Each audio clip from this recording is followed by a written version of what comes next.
ಹುಬ್ಬಳ್ಳಿಯ ಬೆಂಗೇರಿ ಉದಯನಗರದಲ್ಲಿ ಜೆಸಿಬಿಗಳು ಗರ್ಜನೆ ಮಾಡಿದ್ದು ಅಕ್ರಮವಾಗಿ ಕಟ್ಟಿದ್ದ ಮನೆಗಳನ್ನ ತೆರವುಗೊಳಿಸಲಾಗಿದೆ. ಕಳೆದ 20ರಿಂದ 25 ವರ್ಷಗಳ ಹಿಂದೆ ಉದಯನಗರದಲ್ಲಿ ಸಿಕಂದರ್ ಅನ್ನುವಂತಹ ವ್ಯಕ್ತಿ ರಾಮರಾವ್ ಸಬನಿಸ್ ಅನ್ನುವರ ಭೂಮಿಯನ್ನ ತನ್ನದೇ ಅಂತ ಹೇಳಿ ಸಾವಿರಾರು ರೂಪಾಯಿ ಹಣಕ್ಕೆ ಮಾರಾಟವನ್ನ ಮಾಡಿದ್ದ.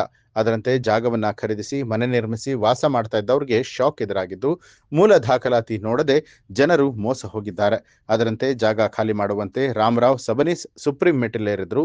ಇದೀಗ ಸುಪ್ರೀಂ ಕೋರ್ಟ್ ರಾಮರಾವ್ ಪರವಾಗಿ ಆದೇಶವನ್ನ ಕೊಟ್ಟಿದ್ದು, ಸುಪ್ರೀಂ ಕೋರ್ಟ್ ಆದೇಶದ ಹಿನ್ನೆಲೆಯಲ್ಲಿ ಪೊಲೀಸ್ ಬಂದೋಬಸ್ತ್ನೊಂದಿಗೆ ಅಕ್ರಮವಾಗಿ ಕಟ್ಟಿದ್ದ 47 ಮನೆಗಳನ್ನ ನೆಲಸಮಗೊಳಿಸಲಾಗಿದೆ.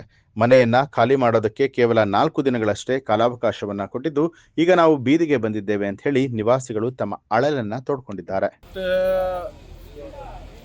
ಸ್ಲಮ್ ಬೋರ್ಡ್ನವರು ಅವ್ರು ಕಟ್ಟಿಕೊಟ್ಟಾರ ಆಶ್ರಯ ಮನೆ ಅಂತ ಹೇಳಿ ಅವ್ರು ಕಟ್ಟಿದ್ದ. ಅನಂತ್ ಕುಮಾರ್ ಫಂಡಿನಾಗ ಜಗದೀಶ್ ಶೆಟ್ಟರು ಉದ್ಘಾಟನೆ ಮಾಡಿ ಪಾಯ ಪೂಜೆ ಮಾಡಿ ಅವ್ರು ಕಟ್ಟಿಕೊಟ್ಟಿದ್ದು